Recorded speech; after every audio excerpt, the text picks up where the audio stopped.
सुरुवातीला types of solution पाहिले, त्यानंतर आयडियल सोल्युशन्स पाहिले आणि त्यानंतर आपण महत्वाच्या पार्टकडे आलेलो आहे, qualitative properties of the solutions.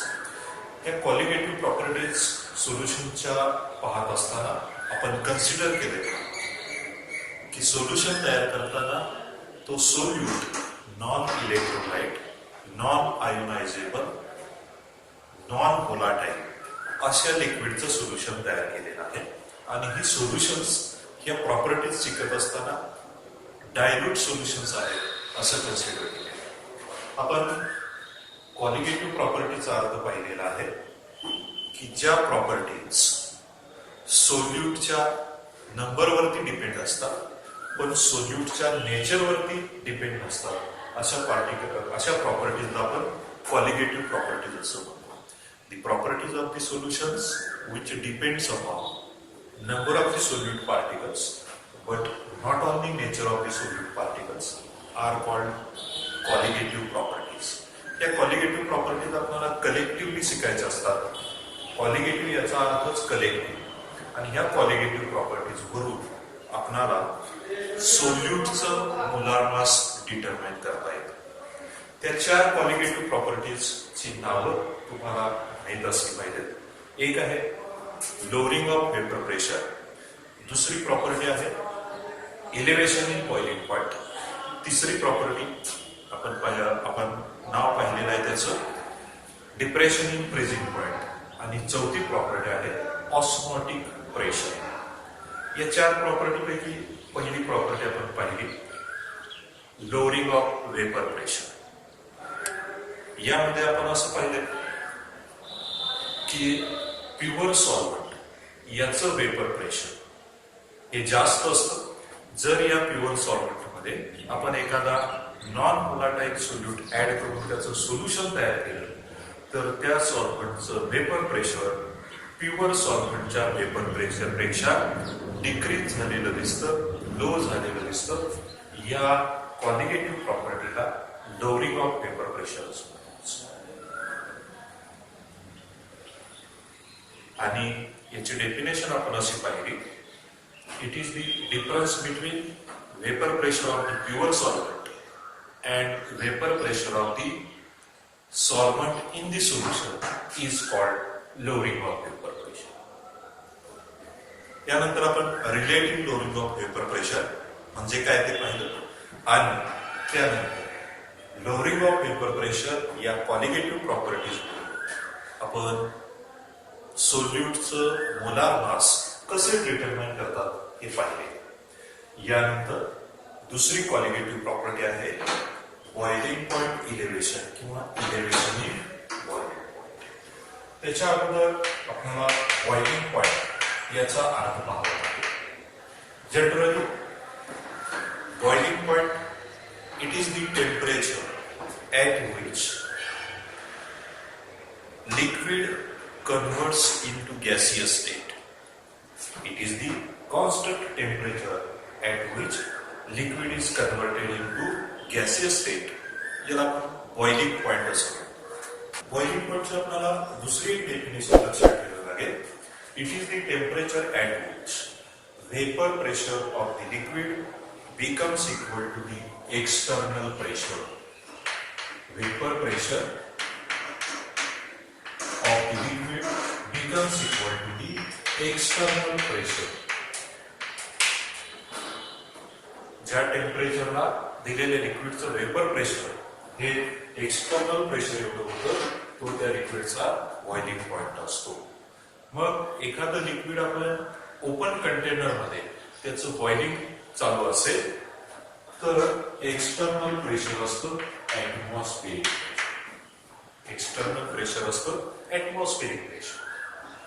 मग कुठलंही एखादं लिक्विड त्याचं वेपर प्रेशर ऍटमॉस्फिअरिक प्रेशर एवढं करण्यासाठी त्या लिक्विडला हीट द्यावी लागते.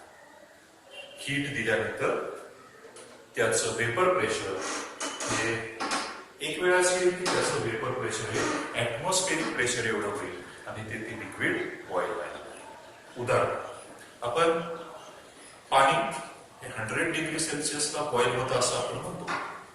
त्याचं कन्व्हर्शन गॅसियस स्टेटमध्ये होतं. हे कॉन्स्टंट टेम्परेचर असतं 100 डिग्री सेल्सिअस. या 100 डिग्री सेल्सिअस टेम्परेचरला पाणी नुसतं एखाद्या ओपन कंटेनरमध्ये ठेवलं तर त्याचं वेपर प्रेशर ऍटमॉस्फेरिक प्रेशर एवढं होईल असं नाही, होत नाही.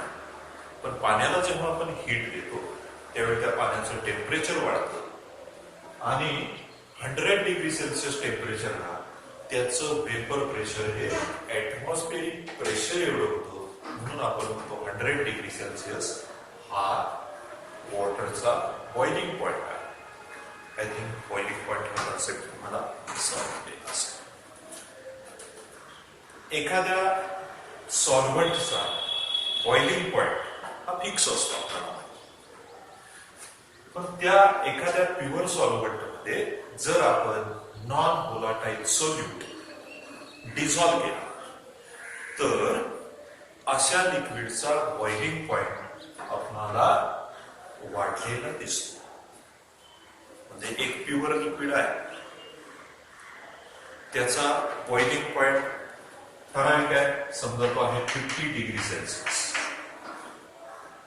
50 डिग्री सेल्सिअसला हा सॉल्व्हंट बॉईल होतोय, त्याचं वेपर प्रेशर हे ऍटमॉस्फेरिक प्रेशर एवढं होतं. पण या सॉल्व्हंटमध्ये जर आपण नॉन व्होलाटाईल सोल्यूट टाकला आणि त्याचं सोल्युशन तयार केलं आणि त्या सोल्युशनचा बॉइलिंग पॉइंट पाहिला तर आपल्याला असं दिसतं की त्या सोल्युशनचा बॉइलिंग पॉइंट आपल्याला वाढलेला दिसतो. कशामुळे वाढलेला असतो तर त्याच्यामध्ये आपण नॉन व्होलाटाईल सोल्यूट ऍड करून त्याचं सोल्युशन तयार केल्यामुळं त्या लिक्विडचा बॉइलिंग पॉइंट आपल्याला रेज किंवा इन्क्रीज झालेला दिसतो.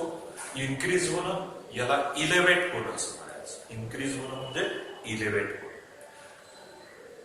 बॉइलिंग पॉइंटचं इलेव्हेशन. आता का बॉइलिंग पॉइंट इलेव्हेट होतो तर आपल्याला माहित आहे प्युअर लिक्विडचं वेपर प्रेशर हे नेहमी जास्त असतं. त्याचं जेव्हा सोल्युशन तयार करतो तेव्हा त्याचं वेपर प्रेशर आपल्याला डिक्रीज झालेलं दिसतं. Non volatile सोल्यूटचं vapour pressure decrease होतं. मग जेव्हा एखाद्या लिक्विड सॉल्व्हंटमध्ये आपण सोल्यूट टाकून त्याचं सोल्युशन तयार करतो तेव्हा त्याचं वेपर प्रेशर ऍटमॉस्फेरिक प्रेशर एवढं होण्यासाठी त्याला जी हीट द्यावी लागते ते आपल्याला जास्त हीट द्यावी लागते. प्युअर लिक्विडला जेवढी हीट देतोय कशासाठी त्याचं वेपर प्रेशर ऍटमॉस्फेरिक प्रेशर एवढं होण्यासाठी जेवढी हीट त्याला गरजेची आहे त्याच्यापेक्षा जास्त त्याचं जेव्हा सोल्युशन तयार करतो तेव्हा त्याचं वेपर प्रेशर ऍटमॉस्फेरिक प्रेशर एवढं होण्यासाठी त्याला जास्त हीट लागते. म्हणून प्युअर सॉल्व्हंट पेक्षा त्याच्या सोल्युशनचा बॉइलिंग पॉइंट आपल्याला इन्क्रीज झालेला दिसतो. कारण ते बॉईल होण्यासाठी आपल्याला जास्त हीटची गरज असते. म्हणून बॉइलिंग पॉइंट इलेव्हेशन म्हणजे काय? It is the difference between boiling point of the solution and boiling point of the pure solvent. Boiling point of the pure solvent. आणि हा डिफरन्स म्हणजेच इलेव्हेशन इन बॉइलिंग पॉइंट असतो आणि तो difference delta TB elevation in boiling point असा. हा elevation in boiling point कसा द्यायचा तर हा डिफरन्स आहे. कशाचा बॉइलिंग पॉइंट जास्त असतो? सोल्युशनचा. समजा सोल्युशनचा बॉइलिंग पॉइंट डेल्टा टीबी आहे आणि प्युअर सॉल्व्हंटचा बॉइलिंग पॉइंट हा टी नॉट बी आहे. T naught B. प्युअर सॉल्व्हंटचा बॉइलिंग पॉइंट कमी आहे, त्याला कमी हीट लागते बॉइल होण्यासाठी. पण त्याचं सोल्युशन जेव्हा करू तेव्हा ते सोल्युशन बॉईल होण्यासाठी आपल्याला जास्त हीट द्यावी लागते. याचा अर्थ त्याचा बॉइलिंग पॉइंट जास्त असतो.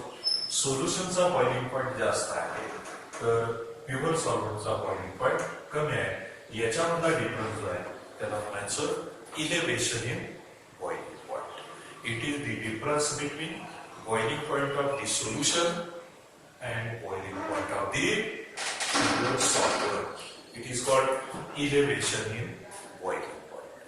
I think elevation हे तुम्हाला समजलं असेल. elevation in boiling point. आता हे ग्राफिकली आपल्याला कसं दाखवता येईल elevation in boiling point केलं.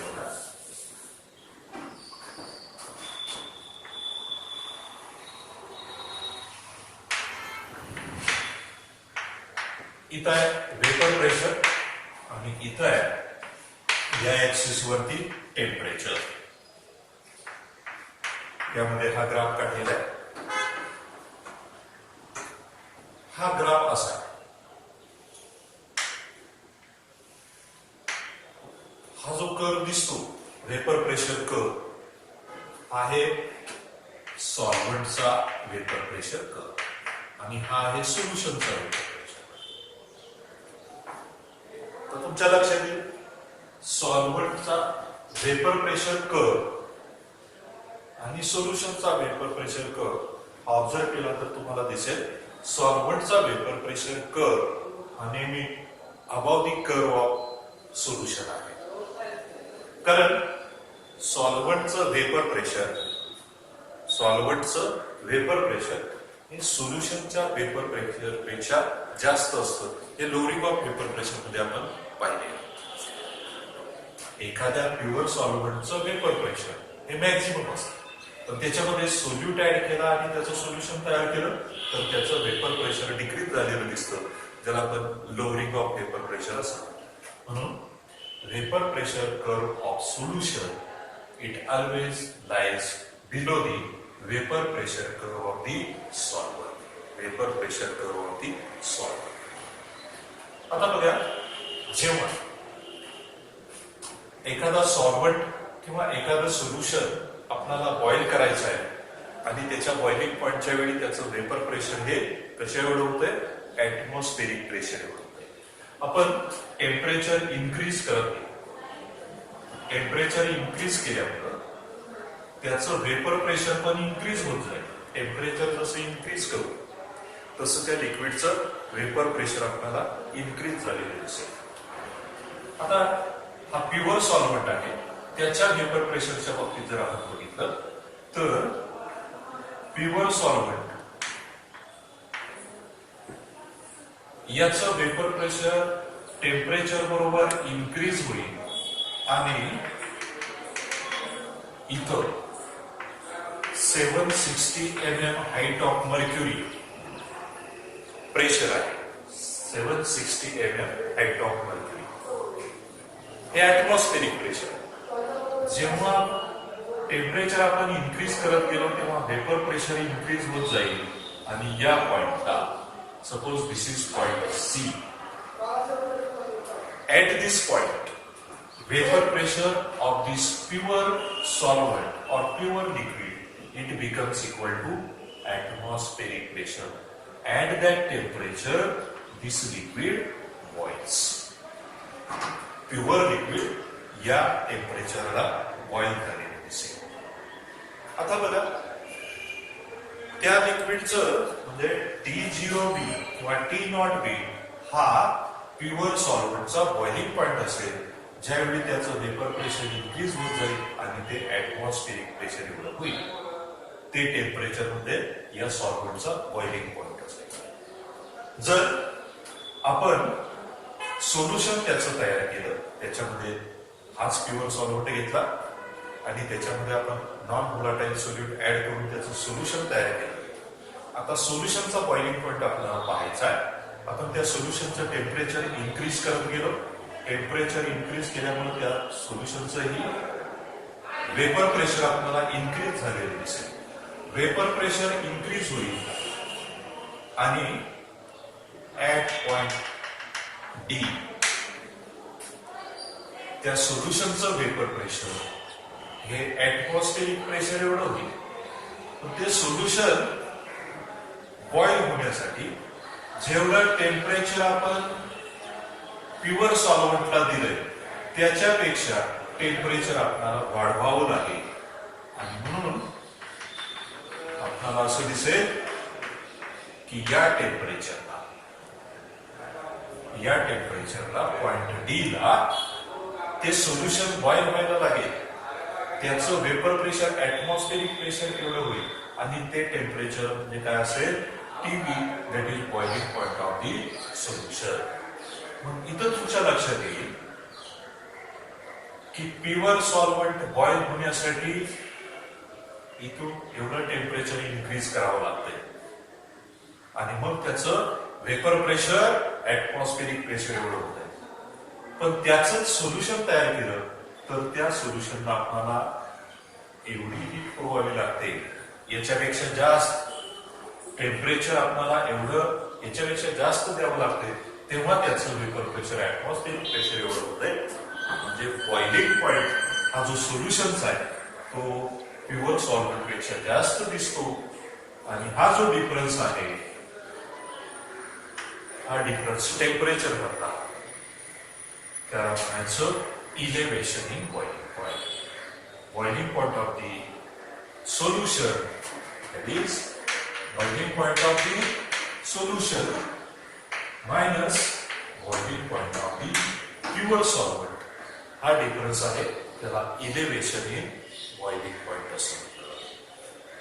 बॉइलिंग पॉइंट काय इन्क्रीज होत असेल, बॉइलिंग पॉइंट सोल्युशनचा काय इन्क्रीज होतो प्युअर सॉल्व्हंट पेक्षा, तर त्याच्यामध्ये डिझॉल्व्ह केलेल्या नॉन व्होलाटाईल सोल्यूट मुळे त्याला जास्त हीट सप्लाय करायला लागते, त्याचं ऍटमॉस्फेरिक प्रेशर एवढं वेपर प्रेशर.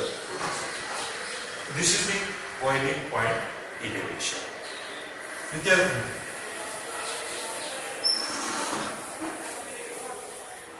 हा बॉइलिंग पॉइंट इलेव्हेशन याच्यावरून सोल्यूटचं मोलार मास कसं डिटरमाइन केलं जातं, सोल्यूटचं मोलार मास कसं डिटरमाइन केलं जातं ते आपल्याला पाहता येईल. आता बघा,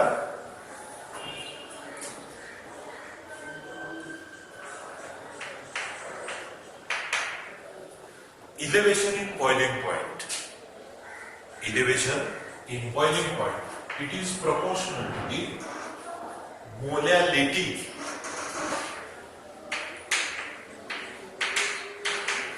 म्हणत नाही, molality of solution. M म्हणजे काय, molality of solution. Capital M याच्यासाठी M वापरला जातो, स्मॉल m, आणि molarity ऑफ सोल्युशन याच्यासाठी आपण कॅपिटल एम. एखाद्या सोल्युशनचं कॉन्सन्ट्रेशन एक्सप्रेस करण्याचे हे वेज आहे. मोलॅरिटी, मोल फ्रॅक्शन, पर्सेंट बाय व्हॉल्यूम असे वेगवेगळे वेज आहेत सोल्युशनचं कॉन्सन्ट्रेशन एक्सप्रेस करण्याचे. त्याच्यातला हा वे आहे मोलॅरिटी ऑफ सोल्युशन. त्याच्याशी काय प्रोपोर्शनल असतो, इलेव्हेशन इन बॉइलिंग पॉइंट हा प्रोपोर्शनल असतो. Delta TB is equal to KB into M, where kb is the proportionality constant. It is called molar elevation constant. Molar elevation constant. It is also called Ebilioscopic constant. Ebilioscopic constant. हा proportionality constant आहे KB, त्याला म्हणायचं molar elevation constant, इलिओस्कोपिक constant किंवा boiling point elevation constant असं म्हणूया आपण. जर एखाद्या सोल्युशनची मोलॅलिटी 1 मोलार सोल्युशन असेल, सोल्युशनचं कॉन्सन्ट्रेशन 1 मोलार असेल, जसं आपण म्हणतो 1 मोलार सोल्युशन, तसं 1 मोलार कॉन्सन्ट्रेशन असेल तर आपल्याला डेल्टा टीबी कसा लिहिता येईल, delta TB is equal to KB ची किंमत, एम ची किंमत आहे 1 molar, so delta TB is equal to KB. याच्यावरून आपल्याला डिफाईन करता येईल मोलार इलेव्हेशन कॉन्स्टंट केबी म्हणजे काय, it is the elevation in boiling point produced by the solution having concentration 1 molar. 1 molar सोल्युशनच्या बाबतीत जर कॉन्सन्ट्रेशन सोल्युशनचं 1 मोलार असेल तर इलेव्हेशन इन बॉइलिंग पॉइंट ला काय म्हणायचं, molar elevation constant. Molar elevation constant it is the elevation in boiling point produced by 1 molar solution असं म्हटलं तरी चालेल. It is the elevation in boiling point produced by 1 molar solution. आपल्याला unit लिहिता येईल केबीचं. केबी इक्वल टू याच्यावरून मी रिलेशन दिलं delta TB divided by M. Delta TB divided by M. Delta TB elevation in boiling point आहे. Boiling point म्हणजे temperature आहे. टेम्परेचर आपण केल्विन मध्ये एक्सप्रेस करतो. मोलॅरिटी मोल केजी इनवर्स. मोलॅरिटी असेल मोल केजी इनवर्स म्हणून याचं युनिट लिहिता येईल आपल्याला केल्विन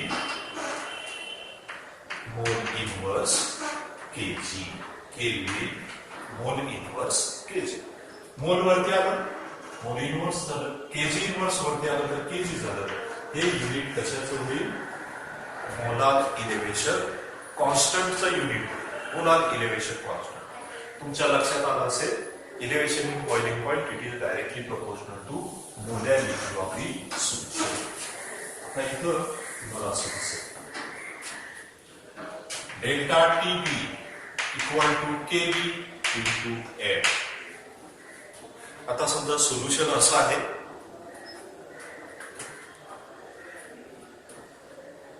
की जे सोल्युशन तयार करताना W2 amount of the solute is dissolved in W1 gram of the solvent. If molar mass of the solute is M2, molar mass of the solute is M2.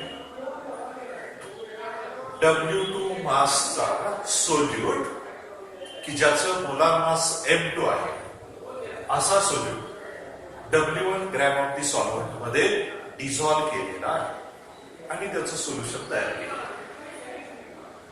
तर त्या सोल्युशनची molarity कशी लिहितो आपण, molarity of the solution, molarity delta TB equal to KB into molarity moles of solute. Molarity कशी लिहायची, moles of the solute divided by mass of the solvent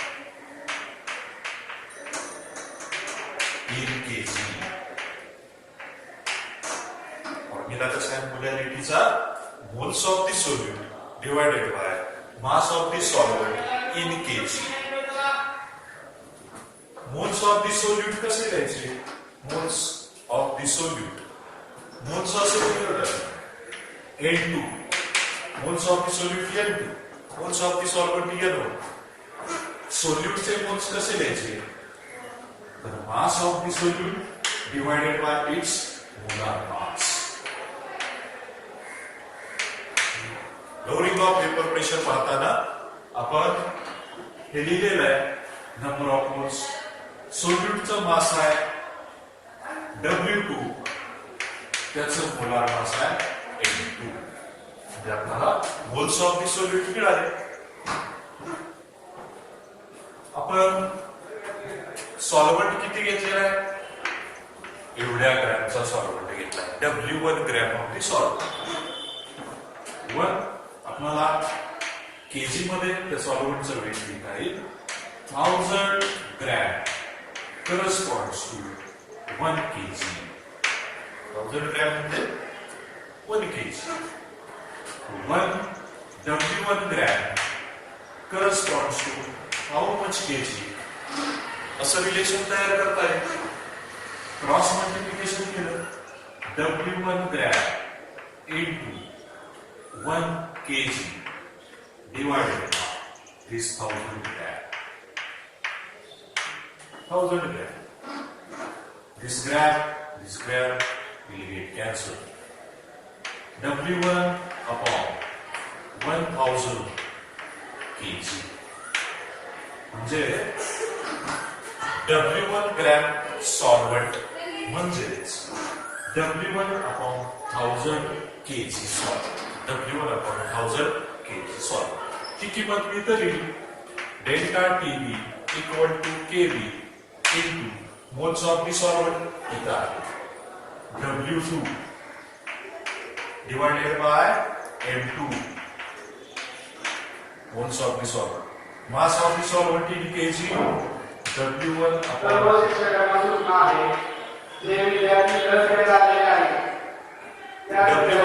1000 into kg.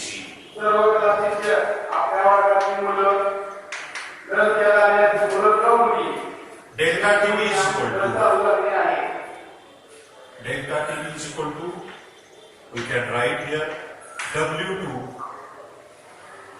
upon M2 into W1 upon 1000 kg. W1 upon 1000 kg हे आपल्याला relation इथं लिहिता येईल. पण KG इकडे वरती आला तर तो होईल केजी इनवर्स. म्हणून delta TB equal to relation इकडे लिहितो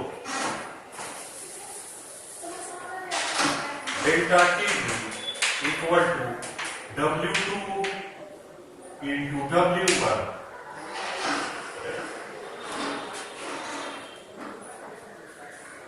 W2 into W1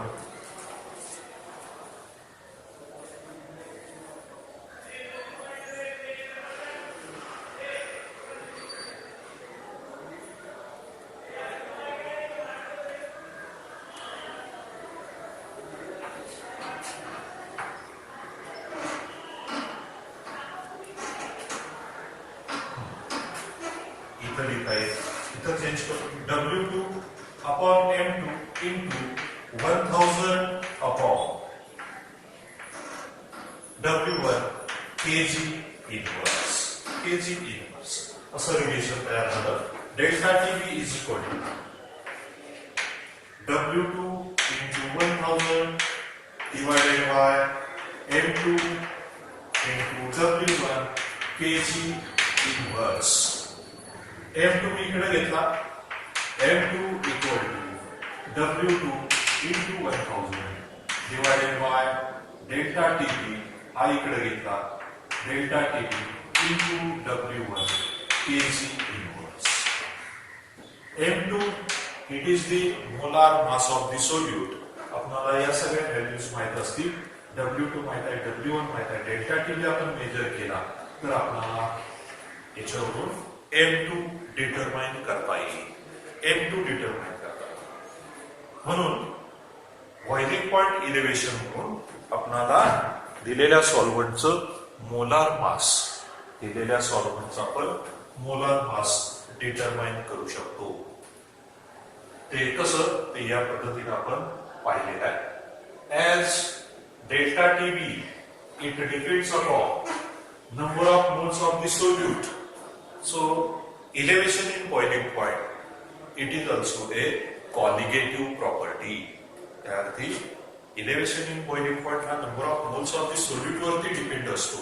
त्याअर्थी boiling point elevation ही एक colligative property आहे. आय थिंक तुम्हाला boiling point elevation ही प्रॉपर्टी समजली असेल. याच्यामध्ये boiling point म्हणजे काय हे माहित करून घ्यावं लागेल.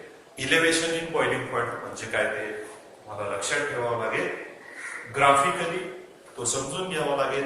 इलेव्हेशन इन बॉइलिंग पॉइंट का होतं. सोल्युशन आणि सॉल्व्हेंट यांचा वेपर प्रेशर कर्व कम्पेअर करून तुम्हाला ग्राफिकली व्यवस्थित समजून येईल की सॉल्व्हेंटचा बॉइलिंग पॉइंट हा नेहमी सोल्युशन पेक्षा कमी का असतो किंवा सोल्युशनचा बॉइलिंग पॉइंट का इन्क्रीज होतो तर त्याचं वेपर प्रेशर लो झाल्यामुळे तो डिक्रीज झालेला दिसतो.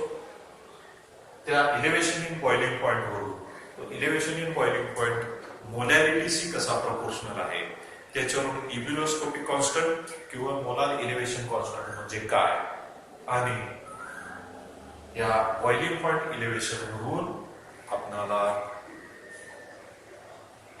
मोलार मास एखाद्या सोल्यूटचं कसं डिटरमाइन करता येतं ते आपण पाहिलेलं आहे. So this is the second colligative property, elevation in boiling point. विद्यार्थी मित्र, तिसरी प्रॉपर्टी आहे डिप्रेशन इन फ्रीजिंग पॉइंट. हे आपण नेक्स्ट लेक्चरला पाहणार आहोत. इथं मी थांबतोय. थँक्यू.